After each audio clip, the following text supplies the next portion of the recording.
Grandes impérios e civilizações. História visual do mundo.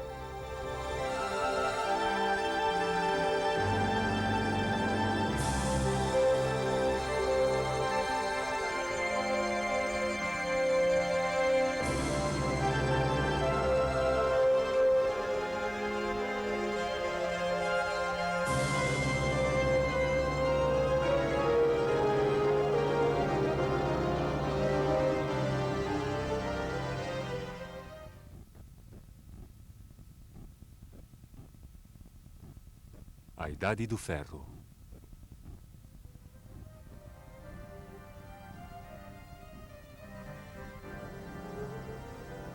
A Idade do Ferro evoca imagens de um relato absolutamente épico. O ferro foi uma fonte incessante de riqueza e de indústria, desde que a arte de sua fundição e suas técnicas de fabricação foram desenvolvidas pela primeira vez no leste da Ásia Menor, há aproximadamente 3.500 anos. Foi uma descoberta magnífica.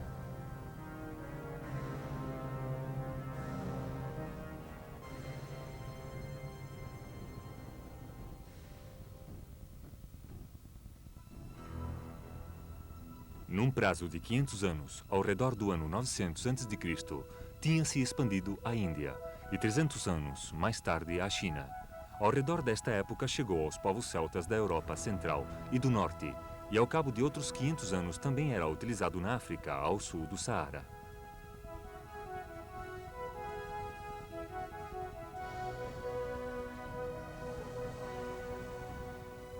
Havia começado a Idade do Ferro, uma era que duraria quase até os nossos próprios dias. O que tinha começado como uma inovação que permitia às tribos antigas armar-se com instrumentos de ferro e que permitiria aos agricultores fabricar utensílios mais eficazes para lavrar a terra, conduziu, muitos séculos depois, a uma situação na que o ferro e o carvão se converteriam na espinha dorsal da indústria, até que seu lugar fosse ocupado pelo aço, pela eletricidade e pelo petróleo.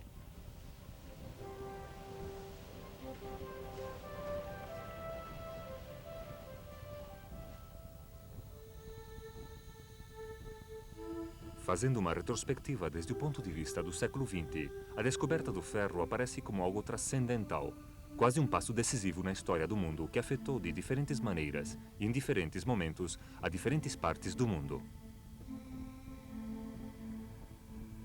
As antigas civilizações dos vales dos grandes rios, como o Tigre e Eufrates, o Nilo, o Indo e o Rio Amarelo na China, não conheciam a arte de fundir o ferro. Utilizavam cobre e estanho para armas e adornos de bronze. Muitos maravilhosos exemplos desta arte sobreviveram. Este é o motivo pelo qual, em ocasiões, estas civilizações são denominadas impérios da Idade do Bronze. Em algumas zonas, o cobre e sua liga, o bronze, foram trabalhados durante 2000 anos antes que o homem aprendesse a fabricar o ferro. Embora os minerais de ferro sejam extraordinariamente comuns, muito mais que os do cobre e do estanho, a tecnologia para sua produção resulta muito mais difícil que a fundição do cobre. Só certos tipos de minerais produziriam ferro com a tecnologia disponível na época em que aqueles povos prosperaram. A temperatura mínima de fundição é muito mais alta para o ferro do que a do cobre ou o estanho. A fundição do estanho e sua passagem a moldes é relativamente imediata, como nesta reconstrução moderna. Essencialmente, este processo continua sendo o mesmo até os nossos dias, e as modernas fundições que trabalham o bronze ainda aplicam procedimentos similares. Esta é a técnica da cera, já pouco usada, que ainda é empregada em algumas fundições modernas de bronze, na que a cera é colocada num molde com a forma do objeto que se quer produzir.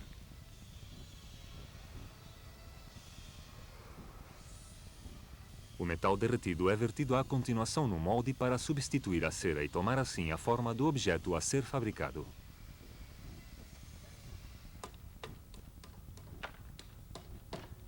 Quando o metal se encontra já frio e solidificado, se retira o molde lentamente e o bronze se faz visível.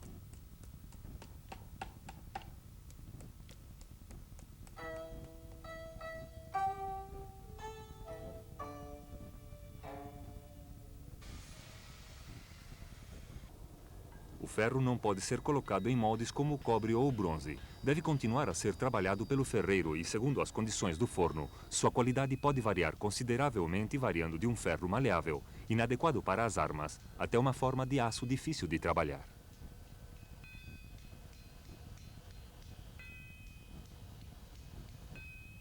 A elaboração moderna do ferro é o último elo de um longo processo que nos faz retroceder 3.500 anos à época em que se fabricou o ferro pela primeira vez. Inicialmente era uma raridade, mas em breve começou a ser fundido a partir dos minerais do leste da Ásia Menor. Nos textos hititas se mencionam espadas e inclusive estátuas de ferro. Os movimentos de população na Ásia Menor ao redor do ano 1200 a.C. ajudaram à difusão dos conhecimentos do uso do ferro por todo o Oriente Médio e muito além, mas as armas de ferro continuaram a ser privilégio da realeza e da nobreza.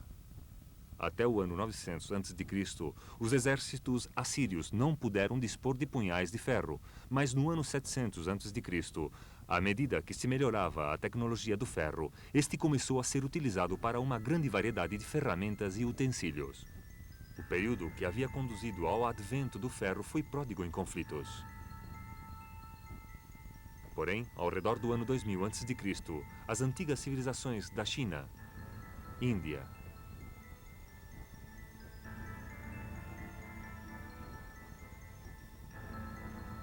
Mesopotâmia e Egito, como pequenas ilhas no mar de barbárie, eram atacadas por todos os lados. Desde os seus primórdios, a riqueza e o luxo de suas cidades, especialmente na Mesopotâmia, foram uma tentação irresistível para os membros das tribos vizinhas, ansiosos por saquear seus tesouros. Uma das características destes salteadores era sua mobilidade.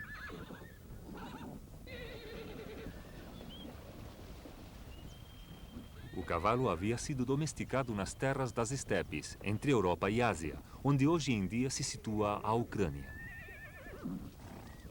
A destreza sobre um cavalo ainda é importante para estes cavaleiros mongóis de hoje, como o era para as tribos e os povos de 4.000 anos atrás, cujo êxito dependia de sua habilidade na luta enquanto se deslocavam velozmente a cavalo. Ao redor do ano 2000 a.C., tinha se difundido à Europa e ao Oriente Médio. Os Urrianos, um dos grupos que utilizavam cavalos, estabeleceram um poderoso reino ao noroeste da Mesopotâmia, que alcançou seu esplendor por volta do ano 1500 a.C. Utilizavam a carruagem rápida puxada por cavalos e, através do seu contato com a Síria, Babilônia e Egito, difundiram seu uso por todo o Oriente Médio. A carruagem foi utilizada em ocasiões na guerra como meio rápido de transporte de um ponto a outro do campo de batalha, e algumas vezes como esporte, como se pode ver neste prato de ouro fenício. Por volta do ano 1200 a.C., o advento da cavalaria que se deslocava rapidamente trouxe consigo uma revolução na arte da guerra. Quando os cavaleiros puderam contar com armas de ferro, demonstraram ser uma força que não se podia conter, com um poder militar muito superior ao de qualquer exército de infantaria, por muito organizado que este fosse. O cavalo, a carruagem, os cavaleiros das cargas de cavalaria, a difusão gradual das armas de ferro, tudo isso se somou a um conjunto de contrastes tecnológicos que separam a Idade do Bronze, do ano 2000 a.C., da Idade do Ferro, dos últimos 1000 anos antes de Cristo.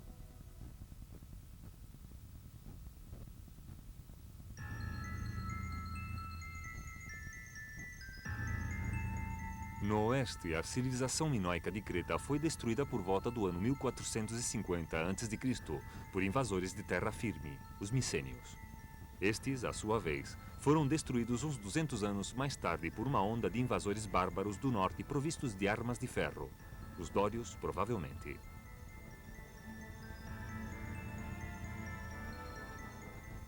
Knossos, a capital minoica, foi saqueada e também Micenas e outras cidades fortificadas do Peloponeso. A antiga e florescente civilização dos Egeus foi apagada.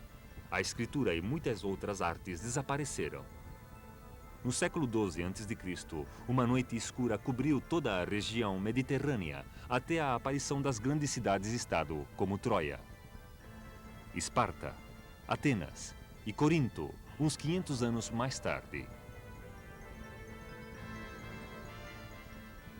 Na Índia, a civilização do Vale do Indo teve o mesmo destino.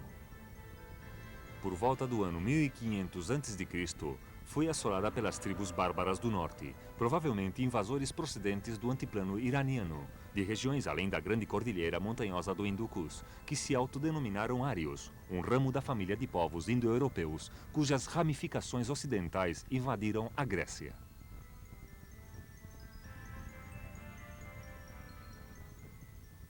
A civilização do Indo desapareceu e em seu lugar se foi formando gradualmente uma sociedade primitiva no Vale do Ganges. Ao redor do ano 400 a.C., o único grande reino que existia era o de Magadha, com uma magnífica e nova capital, Pataliputra, a moderna Panda, que controlava os mais ricos depósitos de minério de ferro e dominava as rotas comerciais do Ganges. Este foi o núcleo do primeiro grande império indiano, fundado depois do ano 332 a.C.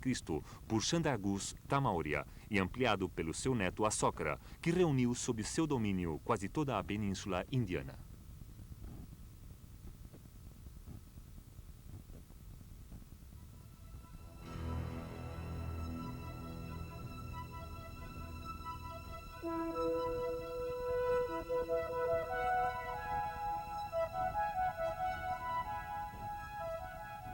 Inclusive, o Egito, protegido pelo deserto, não escapou ao impacto da cavalaria inimiga. Invasores da Ásia, conhecidos como Hyksos, se apoderaram do delta e do vale baixo do Nilo, governando estas regiões por mais de um século, até que foram expulsos no ano 1570 a.C. Porém, foi a Mesopotâmia a que experimentou os ataques mais persistentes. Dois grupos diferentes de bárbaros concentraram seus ataques nos centros civilizados. Os semitas, um povo do deserto sírio, e os hititas, indo-europeus, que se infiltraram através do Cáucaso e a partir do oeste do Mar Negro. O resultado foi uma constante aparição e destruição de impérios à medida que uma tribo de bárbaros deslocava populações ou conquistava as terras de seus rivais. Os hurrianos das terras altas da Armênia, os casitas das montanhas tardas, os hititas da Ásia Menor, os caldeus do deserto da Arábia, os arameus, mitanos, medas e persas.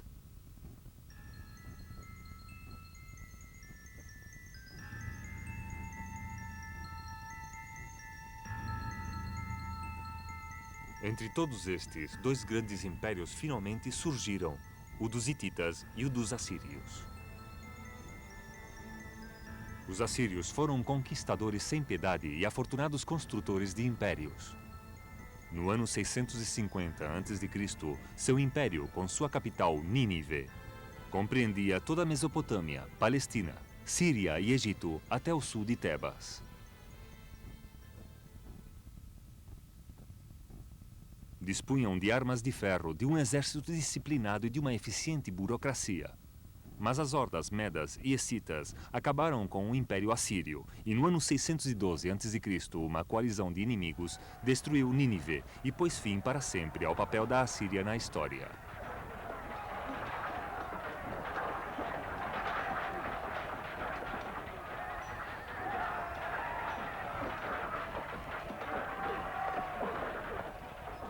Seu lugar foi ocupado primeiro pelo Império Meda e depois pela Pérsia, sob o comando de Tiro o Grande, que iniciou a instauração de outra grande estrutura imperial, o Império dos Aquemênidas, que floresceu poderosamente até que Alexandre Magno destruiu totalmente sua capital, Persépolis, no ano 330 a.C.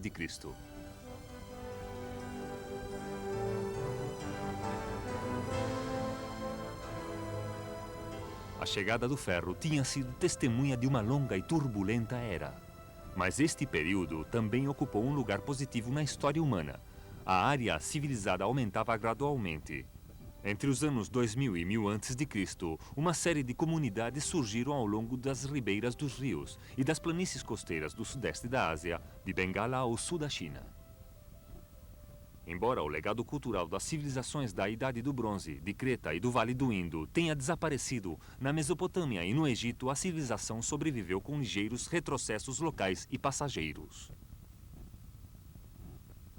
Os bárbaros que se tinham apoderado dessas regiões queriam desfrutar do que haviam conquistado, não destruí-lo.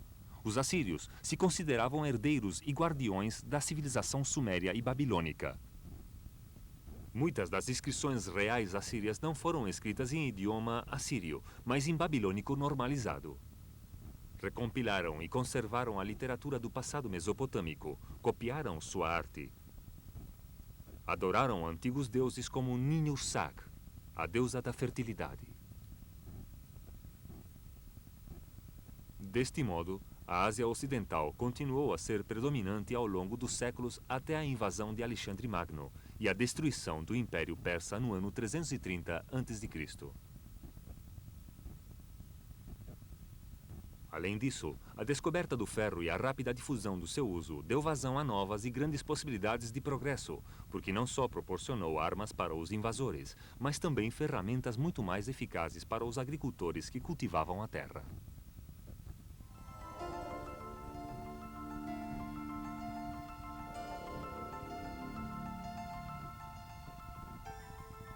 A China experimentou a revolução do ferro mais tarde do que o Ocidente.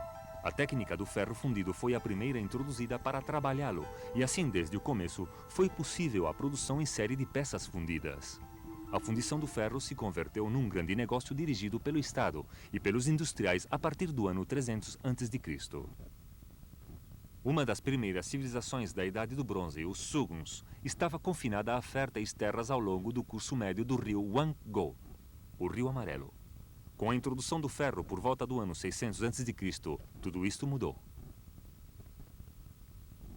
Colonizadores do norte se deslocaram para o leste, a grande planície, e para o sul, a abundante bacia do Yangtze, desmatando e drenando o solo à medida que avançavam. Os reis Chue estenderam gradualmente sua influência sobre os diferentes domínios, e as novas terras reclamadas foram então submetidas diretamente ao controle real, dado que as rendas eram arrecadadas diretamente pelo tesoureiro, o que permitiu o desenvolvimento de uma sofisticada burocracia. O câmbio consolidou-se quando, no ano 221 a.C., uma nova dinastia, a Qing, unificou toda a China e reconstruiu e reforçou a Grande Muralha como uma barreira defensiva contra as tribos nômades do norte. A Grande Muralha Chinesa tem hoje um comprimento de uns 2.500 quilômetros, com uma altura média de mais de 9 metros.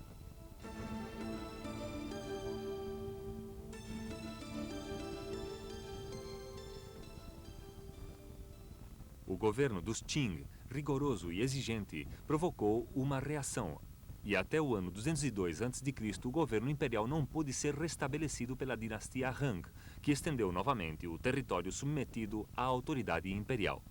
Sob o grande imperador Hang Buti, que governou do ano 140 aos 87 a.C., a China firmou-se como uma das grandes potências mundiais. Sua população continuou multiplicando-se até que no ano 2 depois de Cristo se realizou o primeiro censo que se conserva, que compreendia uns 57 milhões de habitantes, estando a maior parte da população concentrada ao longo da planície do Rio Amarelo.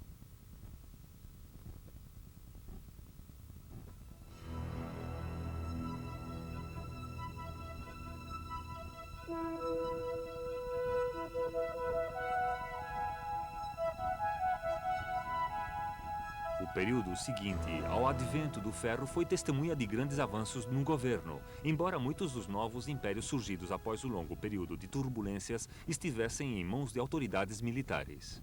Ashoka, o unificador da Índia, possuía um exército fixo de 700 mil homens, com 10 mil carruagens e 9 mil elefantes.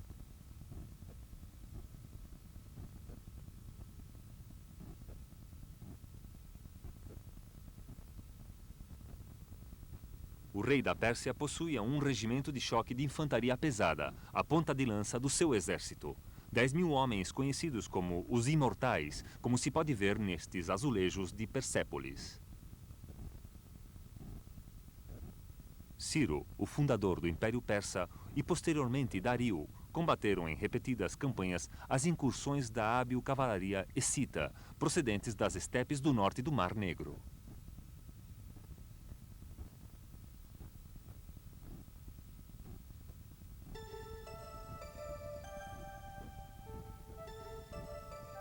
Na China, Buti Levou a cabo campanhas similares contra os Siumi e, ao mesmo tempo, estendeu a Grande Muralha, construída pelos seus predecessores chineses muito mais a oeste. O resultado desta nova medida de segurança foi um rápido crescimento do comércio.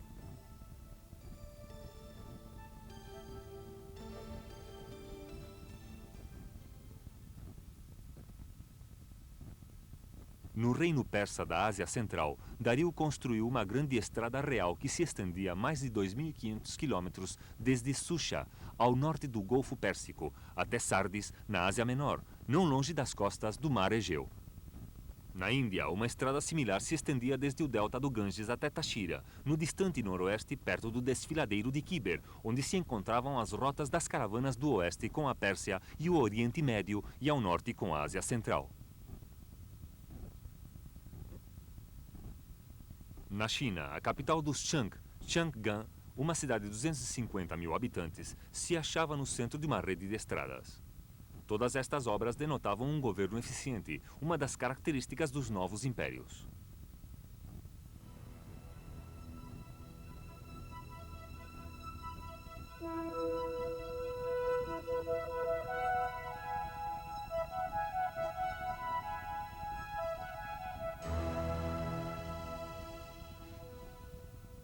Em Persépolis, Dario, o Grande, reorganizou o império em 20 províncias com um amplo código de leis, impostos equitativos e uma moeda estável, todos os elementos básicos de uma administração moderna.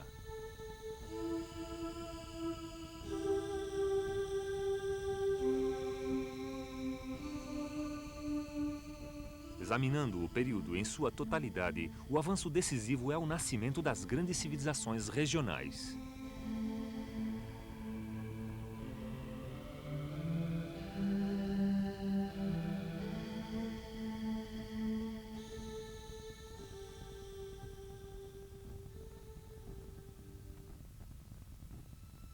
Os impérios Qin e Han, na China, o Mauryan, na Índia, e o fundado por Ciro, na Pérsia, abrangiam regiões completas e entre todos compreendiam quase todo o continente asiático, do Oceano Pacífico no Oriente até as margens do Mar Egeu.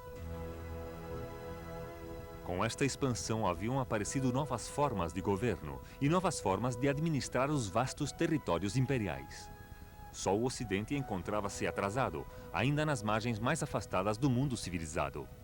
Mas quase no mesmo momento em que o primeiro imperador da dinastia Qing, Qin Huangdi, unificava a China no ano 221 a.C., uma nova potência surgia no Ocidente.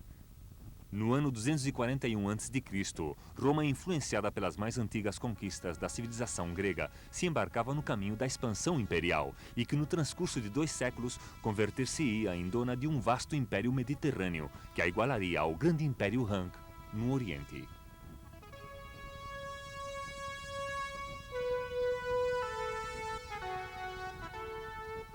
Uma vez mais, o mapa da história do mundo estava prestes a mudar. E outro ato do drama humano estava a ponto de começar.